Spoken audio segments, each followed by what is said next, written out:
Olá, pessoal. Eu sou Miguel do Rosário, editor do Cafezinho. Hoje eu queria comentar esse áudio do banqueiro André Esteves, presidente do BTG Pactual, um dos maiores bancos de investimentos do Brasil. O André Esteves é um dos homens mais ricos do Brasil, né? Tem uma fortuna aí de mais de 30 bilhões de reais. E é também uma das figuras mais influentes do país, né? Como agora com esse áudio ficou bastante claro.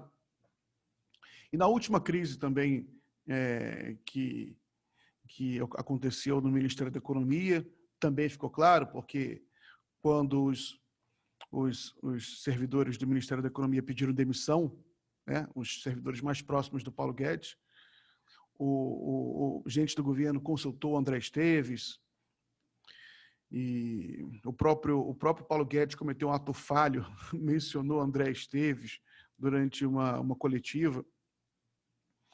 E agora a gente sabe por esse áudio que o Arthur Lira ligou para o André Esteves, e ele também disse que o Roberto Campos Neto, que é o presidente do Banco Central, liga para ele para conversar sobre juros, né? No áudio, o Roberto Campos pergunta se já está suficiente a queda do juro no Brasil. E o André Esteves disse que não, que é preciso subir os juros, né? Obviamente, ele é detentor de títulos da dívida pública, então, para ele, é importante que subam os juros. Ele deixa claro, inclusive, isso no áudio o tempo inteiro, ele acha que o Banco Central tem que incluir os juros, isso não é um problema, porque ele já conviveu com juros de 2 dígitos em outros momentos, né?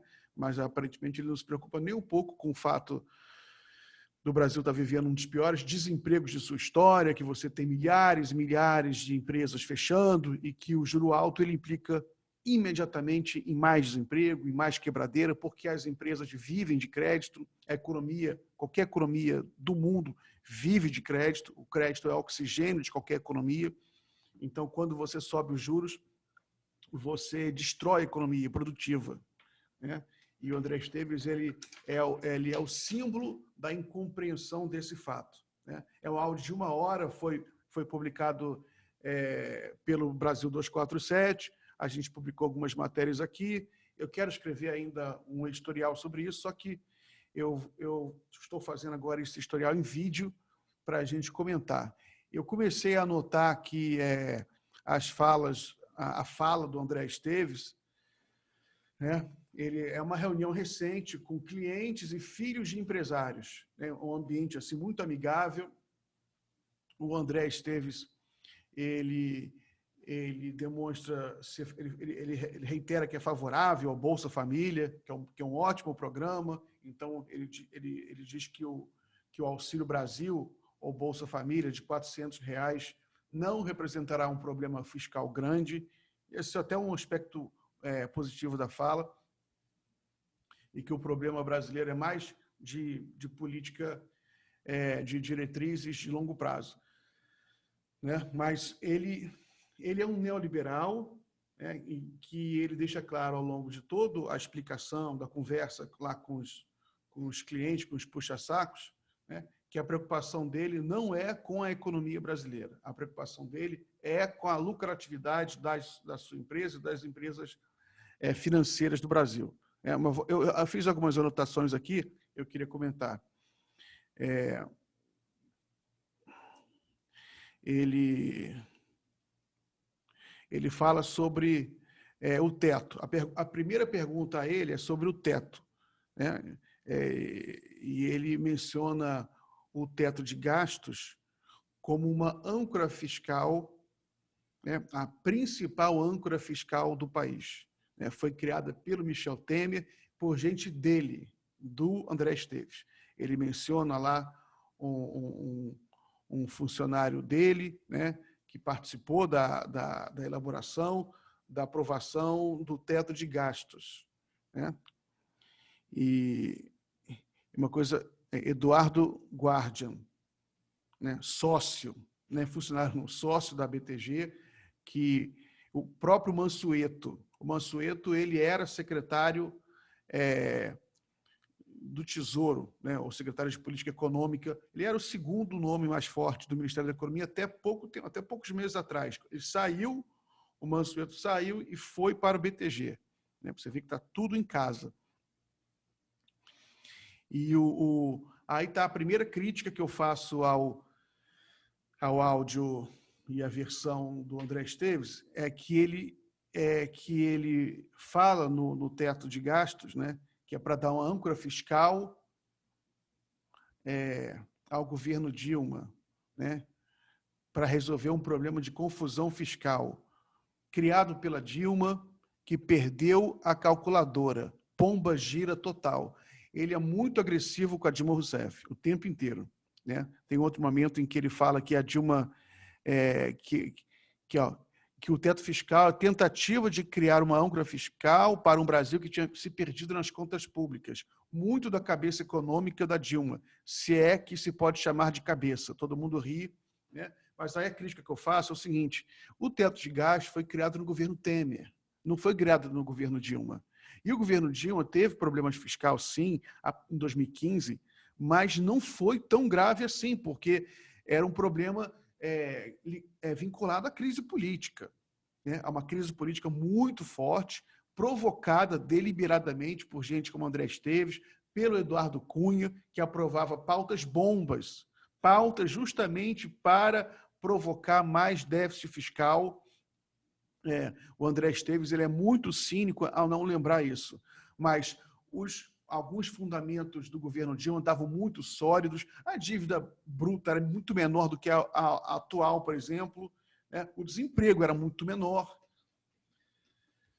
e você tinha uma série de outros fundamentos sólidos na economia brasileira. Passada a crise, se aquela crise política fosse superada, o Brasil voltaria a crescer sem problema nenhum. É muito injusto, muito cinismo por parte do André Esteves, né?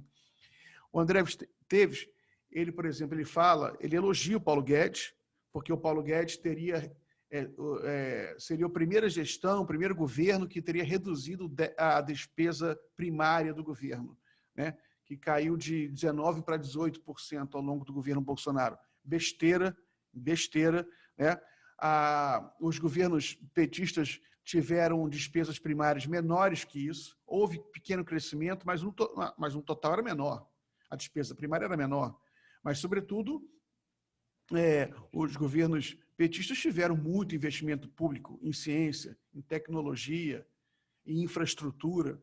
É muito fácil você ter despesa primária baixa se você cortar todos os investimentos do país, cortar dramaticamente investimentos nas universidades, investimentos sociais, e você usar todo o dinheiro para apenas abater dívida pública, né? Mas, de qualquer forma, a gestão fiscal dos governos petistas era sólida. Então, o André Esteves também ele falseia a realidade ao falar isso aqui. Ele também ele é favorável a programas de transferência de renda, né? Você vê que o neoliberalismo ele aceita fazer transferência de renda para conseguir a paz social. Que, imagina, ele tem uma fortuna de quase 40 bilhões de reais, né? Ele quer paz social justamente para conservar a sua fortuna, conservar tudo. Então, ele defende isso no áudio, né? Para nós que temos privilégio, se a gente puder fazer uma pequena transferência de renda, traz enorme paz social à sociedade. Agora, ele fala também, ele tenta impor a narrativa que o Bolsa Família não foi criado pelo PT. O PT incorporou o Bolsa Família, mas, na verdade, é uma criação tucana do Paulo Renato, ministro da Educação do PSDB. Mentira, né? Mentira, e é uma mentira antiga já. Na realidade, você tinha um programa de transferência de renda minúsculo do FHC, minúsculo, que era, inclusive, tinha outra concepção, tinha outra magnitude, né? Assim é muito fácil, você dá R$10 para 1.000 pessoas, aí você criou um programa social. Aí entra um governo, aumenta para R$200 e dá para 30 milhões de pessoas, e você vai falar que o programa foi inventado pelo anterior. Não. Mentira do André Esteves, o Bolsa Família é uma invenção do Lula, do governo Lula, dos governos petistas. Os governos petistas cometeram vários erros, Lula cometeu vários erros, mas também cometeu acertos. E um dos acertos foi a criação do Bolsa Família, foi a implementação, sobretudo, de um programa social com essa magnitude, que o André Esteves elogia muito. Ele lembra que é mais prático você colocar dinheiro no bolso de quem está precisando. Melhor do que você distribuir leite, que aquilo acaba gerando desvios, o leite acaba chegando caro, por causa que você tem uma série de problemas burocráticos e corrupção, e aumenta o preço. É melhor você colocar dinheiro no bolso do pobre. Isso aí, verdade. Concordo com o André Esteves, que é a concepção do Lula. O Lula sempre repete isso o tempo inteiro, né?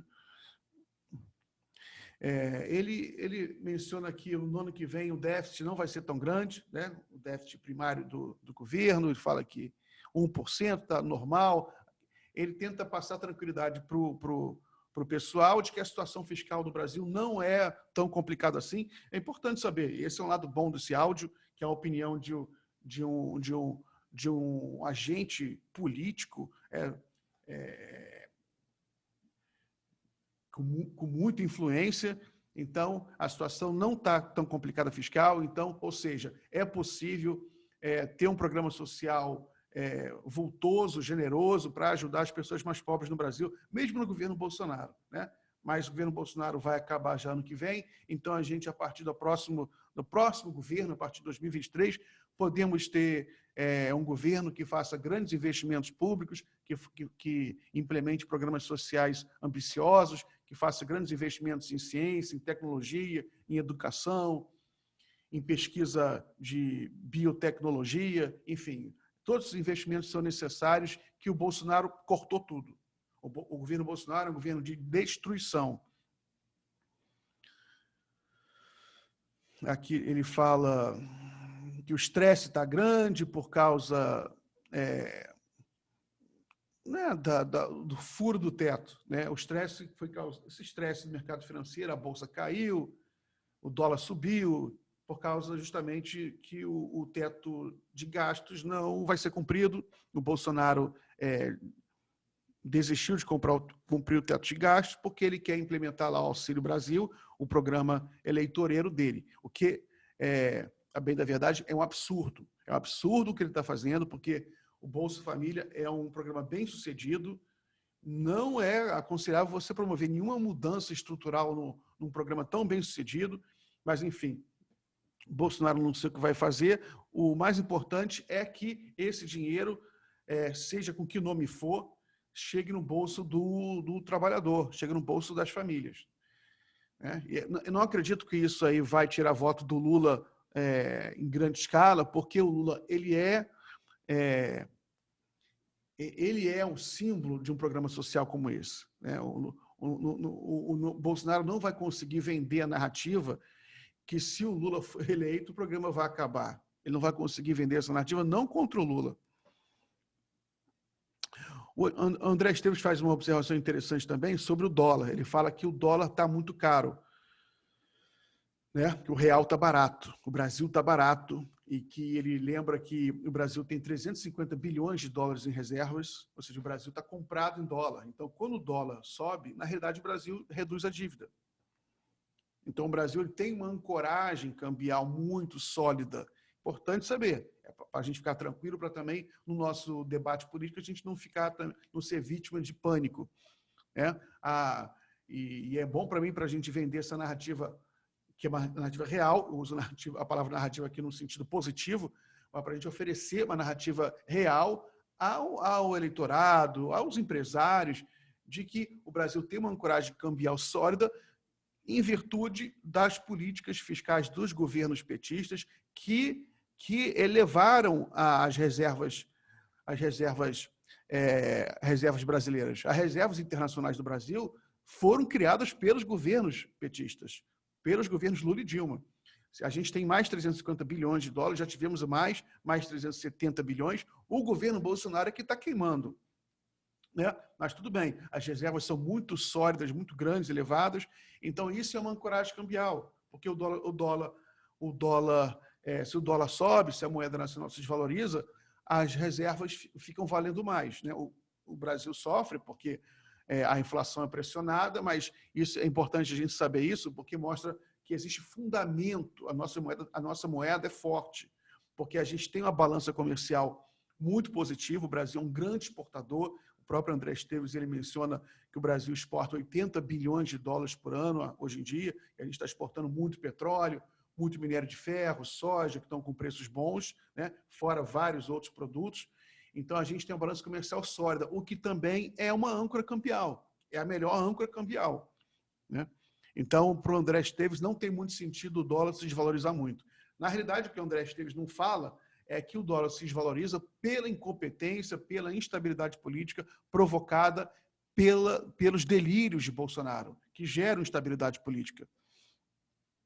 Para o André Esteves, os juros, o Banco Central errou, porque derrubou muito o juro, né? Aí voltamos à questão, né? Que ao André Esteves interessa juros mais altos, porque ele é um dos que recebe o dinheiro do rendimento desse juro. Quanto mais alto o juro, mais ele recebe, porque ele é um dos grandes detentores de títulos da dívida pública, né? Então, esse vai ser um dos grandes desafios para os próximos governos brasileiros, né? Para a nossa geração e para as gerações futuras, que a gente tenha um sistema financeiro que não vampirize a economia produtiva brasileira, um sistema financeiro que seja auxiliar da economia produtiva brasileira, ou seja, que ofereça crédito barato. O sistema financeiro só tem uma função: crédito, ou seja, injetar dinheiro na economia. Senão, para que existe o sistema financeiro? Para quê? Né? Para gerar dinheiro por dinheiro? Não tem sentido.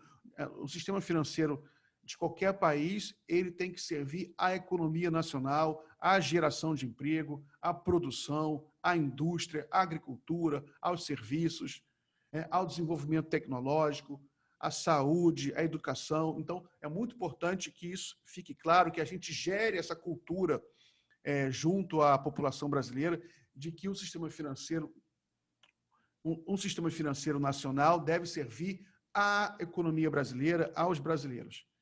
Então, esses comentários iniciais que eu queria fazer sobre o André Esteves. Quero falar também sobre a opinião que ele tem sobre as eleições de 2022. O André Esteves, ele menciona a possibilidade até do Bolsonaro ser reeleito caso ele calhe a boca. Caso o Bolsonaro calhe a boca e comece a fazer um giro ao centro, a fazer um movimento ao centro, né? Eu acho que isso é besteira. O Bolsonaro não calou a boca até agora, não vai calar a boca no futuro, e sem contar que o problema do Bolsonaro não é apenas as suas palavras. O problema são suas ações, né? As ações que já foram feitas. O Bolsonaro já tem um legado negativo, então não adianta ele calar a boca. Ele tem um legado terrível, morreram mais de 600 mil brasileiros, milhares e milhares morreram em vão, não deveriam ter morrido, porque poderiam já ter se vacinado ou poderiam ter se cuidado melhor. Isso e uma série de outros problemas, né? O governo Bolsonaro não investiu em educação, por exemplo. Quando a pandemia surgiu, o governo Bolsonaro deveria ter iniciado um grande programa de educação à distância, como qualquer governo decente fez no resto do mundo, para substituir a educação presencial, que teve que ser interrompida durante a pandemia. Então, o Ministério da Educação tinha que ter oferecido um grande plano emergencial para suprir a lacuna, para oferecer educação às crianças e adolescentes do Brasil, e jovens e adultos, todo mundo que precisava de educação e que ficou sem educação durante mais de um ano, quase 2 anos, e o governo Bolsonaro não fez nada, né? Então, caro André Esteves, não adianta o Bolsonaro calar a boca, ele já falou besteira demais no passado, já fez besteira demais no passado, e ele já perdeu a confiança do povo brasileiro. Ele não é uma pessoa confiável. É um absurdo que existam ainda agentes políticos importantes que mencionem a possibilidade do governo Bolsonaro ser reeleito como se isso fosse uma coisa normal. Não é normal, é um governo genocida. O presidente Bolsonaro está indiciado pela CPI da pandemia. o presidente Bolsonaro está indiciado por crime contra a humanidade, 3 crimes contra a humanidade, ele pode vir a ser preso, e a gente não quer um presidente criminoso, criminoso contra a humanidade. Não faz sentido isso. O André Esteves fala que é possível que o Lula seja eleito porque ele tem uma boa lembrança junto à população, e que se ele fizer um movimento ao centro, ele vai ser eleito. Caro André Esteves, o presidente Lula já está fazendo esse movimento, ele sempre fez o movimento ao centro, o presidente Lula nunca foi um radical, ele conversa com todo mundo, claro que ele é um político de esquerda, de um partido de esquerda, então ele conversa também com movimentos radicais de esquerda, e é importante que alguém converse, só que ele não é um radical, ele não representa essa tendência na esquerda brasileira, nem dentro do Partido dos Trabalhadores. O presidente Lula representa uma tendência voltada para o centro e no sentido muito pragmático, muito objetivo, no sentido de realmente dialogar com o setor produtivo nacional, que é mais de centro. E o presidente Lula sempre dialogou muito bem com o setor produtivo nacional. Infelizmente, veio a Lava Jato, criminalizou, inclusive, a política, criminalizou o diálogo entre a política e o setor produtivo. Então, a gente foi muito vitimado, a política brasileira, o sistema político foi muito vitimado, foi muito ferido por uma cultura política fascista, punitivista, de criminalizar a política, e o presidente Lula foi foi uma das maiores vítimas disso, porque justamente ele é um político do diálogo, de conversar com os empresários, conversar com o sem terra, conversar com o sindicalista, e a Lava Jato criou aquela cultura de criminalizar tudo. Isso fez muito mal ao Brasil, e a razão pela qual, na minha opinião, o presidente Lula está em primeiro lugar nas pesquisas, com possibilidade de ganhar no primeiro turno, é justamente porque há um repúdio, um grande repúdio na sociedade brasileira contra esse tipo de criminalização, né? A política não pode ser criminalizada, o presidente Lula ele tem que trabalhar tranquilamente, conversando com os empresários, conversando com os sindicalistas, conversando com todo mundo. Então, eu acho que... Eu até concordo com essa afirmação do André Esteves de que quem fizer esse giro ao centro vai ganhar a eleição. Só que o Bolsonaro não fez esse giro ao centro, não tem condição de fazer esse giro ao centro, porque o que ele fez nesses 3 anos de governo já é muito grave. O Bolsonaro sempre fez o movimento para os extremos. E não adianta ele fazer em cima da hora, superficialmente, artificialmente, o movimento ao centro para se eleger, porque é perigoso a gente passar qualquer pano para o Bolsonaro, qualquer movimento ao centro que o Bolsonaro fizer não vale nada, porque ele pode fazer apenas para se eleger, mas se ele se eleger, ele vai voltar a ser extremista e fazer muito mal ao país. O Bolsonaro isolou o Brasil. Voltando ao André Esteves, por exemplo, o André Esteves ele menciona muito as besteiras que o Bolsonaro fez na política externa. A China agora não está mais comprando carne do Brasil, provocando já enorme prejuízo para o país, para as divisas brasileiras, para as exportações brasileiras, porque a China não está comprando carne do Brasil, e a China é a maior compradora de carne do Brasil, como é a maior compradora dos principais produtos exportados pelo Brasil, e o Bolsonaro é culpado direto porque ele e o seu entorno ficaram xingando a China durante o tempo inteiro, e o André Esteves fala isso com perplexidade. Como é que alguém vai xingar o nosso principal parceiro comercial? Então, você vê, mesmo junto a um agente político do sistema financeiro, a uma figura que é um bilionário, uma figura que é ligado aos interesses neoliberais, e ele mesmo deixa bem claro que o lado dele é mais os Estados Unidos, né, o André Esteves. Mesmo assim, ele lembra que é muito importante respeitar a China, você ter absoluto respeito pela China, porque ela é nosso principal parceiro comercial, né, e a gente tem que ter o mínimo de bom senso, né, em função dos interesses econômicos brasileiros. Eu acho que o áudio foi realmente uma aula para entender como pensa a elite econômica brasileira, e é uma elite que não pensa em desenvolvimento. Você tem um momento também da fala em que ele menciona uma conversa com um investidor americano, em que ele acredita que o Brasil não vai se desenvolver, não vai crescer, mas também não vai cair muito, vai ficar mais ou menos como está, e que isso é muito bom para a empresa dele. Ele fala isso muito diretamente, muito cinicamente, o que mostra que esses interesses, esses agentes políticos do sistema financeiro, eles não querem fazer nada, eles querem manter o sistema como está, eles não querem nenhuma mudança estrutural na economia brasileira. É muito importante, então, que a gente preste atenção nisso, que quando um governo progressista, quando a gente voltar a ter um governo progressista, talvez o ex-presidente Lula ganhe as eleições de 2022, ele entenda que é preciso fazer algumas mudanças estruturais importantes para o Brasil se desenvolver. E eu tenho muita fé que o presidente Lula sabe disso, que foi tentado já em seus governos, não se conseguiu tudo que queria, mas se conseguiu bastante coisa, mas agora está muito mais claro que existe uma possibilidade do Brasil voltar a crescer, caso o Brasil invista em desenvolvimento. Agora termino meu comentário aqui. Muito obrigado a todos.